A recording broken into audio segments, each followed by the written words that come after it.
Mi nombre es Juan Sebral, yo soy licenciado en física de la Universidad de Buenos Aires y después hice mi doctorado en ciencias computacionales en la Universidad de George Mason University en Fairfax, es en el estado de Virginia, en las afueras de Washington, D.C.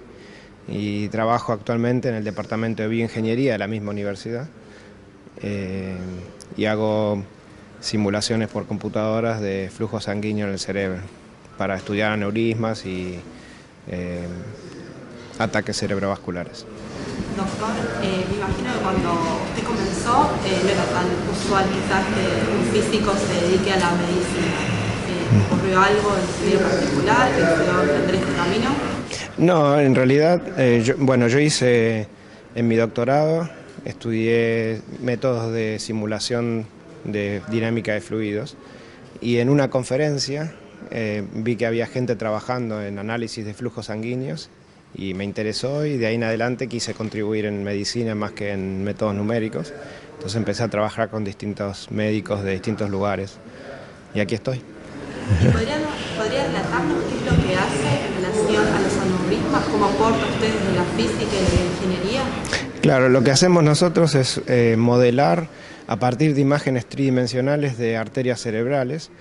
Construimos un modelo personalizado y esos modelos nos dan información que actualmente no se puede observar con imágenes. O sea, complementamos las imágenes con cálculos de la dinámica de fluidos que ocurre dentro de las arterias. Eso es importante para aneurismas cerebrales porque la biología de la pared de la arteria responde a estímulos biomecánicos, en particular a los esfuerzos de corte, la fricción que la sangre ejerce sobre las células de la pared arterial. Entonces, el proceso de degradación de la pared arterial en el aneurisma está relacionado a la respuesta biológica a patrones de flujo anormales. Entonces, se estudian los aneurismas con técnicas de diagnóstico por imágenes y a partir de ahí se hace el modelo computacional. A un paciente, por lo general, siempre se hace una imagen tridimensional, ya sea una tomografía computada o una angiografía tridimensional. Nosotros usamos esas imágenes para construir un modelo computacional matemático para cada uno de esos pacientes. Eso nos da información sobre la dinámica del fluido de la sangre de ese paciente en particular. Entonces, analizando muchos casos, podemos llegar a concluir cosas en general para aneurismas cerebrales. ¿Y esto se complementa con impresión 3D? Porque he leído algunas cuestiones que están intentando empezar Sí, impresión 3D, sí. cómo sería la arteria y cómo sería el fluido ahí adentro. Claro. Particularmente lo que leí es en la colocación de un stent, entonces cómo podría ayudar a predecir cómo va a ser ese terreno. Eso se está utilizando para construir modelos experimentales, no computacionales. Si uno quiere construir un modelo que tenga exactamente la geometría que tiene la arteria de un paciente en particular, se hace una impresión 3D a partir de la imagen tridimensional y después eso se usa para distintas cosas, por ejemplo, para entrenar, para probar distintos dispositivos, o para hacer simulaciones experimentales, modelos experimentales y comprobar, por ejemplo, los resultados de modelos computacionales. Entonces, ¿cómo podríamos simplificar la diferencia entre el modelo computacional y el modelo experimental? Claro, el modelo experimental es básicamente uno construye una geometría, un caño, le pone un fluido, agua con glicerol, por ejemplo, para simular la viscosidad de la sangre. Y después va y mide ciertas propiedades, la cantidad de sangre, puede ir y hacer unas mediciones experimentales sobre el flujo que está circulando dentro de ese modelo experimental. Los modelos computacionales son equivalentes, pero en vez de medir, lo que uno hace es resolver ecuaciones que describen la dinámica de fluido en esa misma geometría. ¿Y de alguna manera igual se están complementadas estas técnicas o van por caminos distintos? Se complementan porque hay, por ejemplo, uno siempre los modelos computacionales los quiere validar, los quiere comparar contra experimentos, contra la realidad.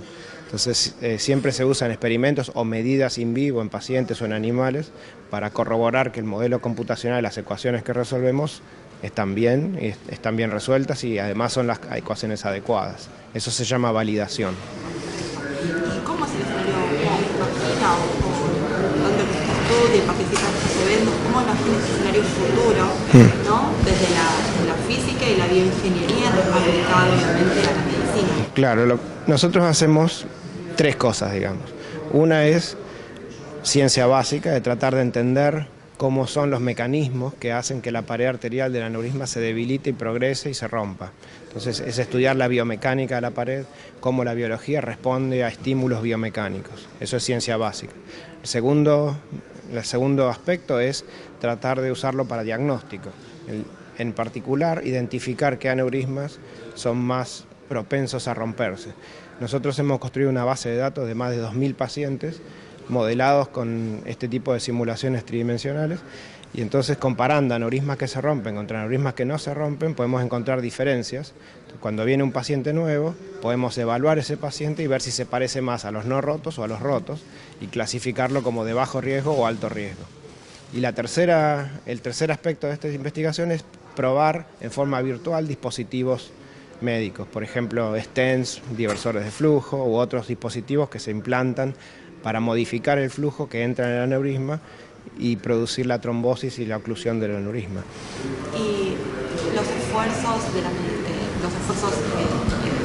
conocimientos y los esfuerzos tanto de la física y la bioingeniería apuntan a este tercer punto que usted está nombrando, o cuál considera que es el escenario que se viene, lo que vamos hablando dentro del 20? Eso se hace actualmente. Cualquier compañía que desarrolla un dispositivo, en vez de construir un dispositivo y probarlo en 20 animales, uno trata de primero hacer modelos computacionales para descartar, por ejemplo, los diseños que no sean adecuados, y después los diseños finales ir y probarlos en animales o en gente. Entonces el modelo computacional ayuda al diseño y optimización del diseño antes de ir y probarlo en animales o en gente.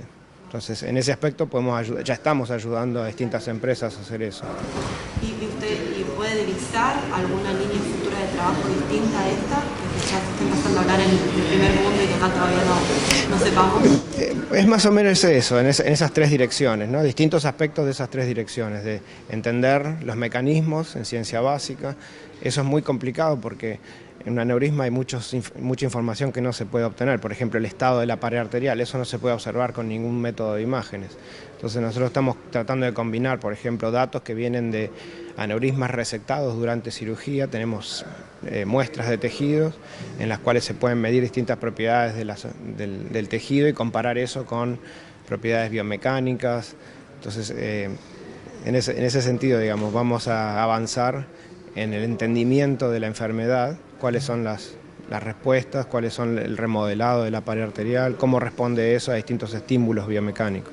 Durante este congreso a otras personas que entrevistamos nos hablaron de ver la forma de predecir cuándo va a ocurrir el ataque cerebrovascular. La física, digamos, lo que ustedes hacen, permite de alguna manera detectar la previa. Sí, en particular para aneurismas, que es un tipo de ataque cerebral, ¿no? Es hemorrágico en lugar de oclusivo.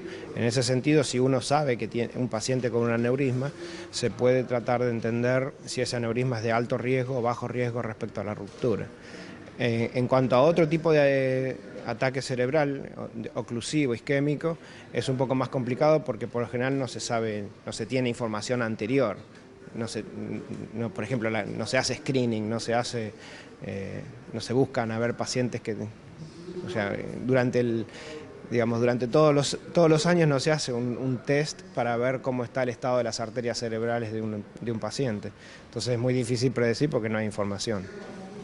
Bueno, muchas gracias, doctor. Bueno.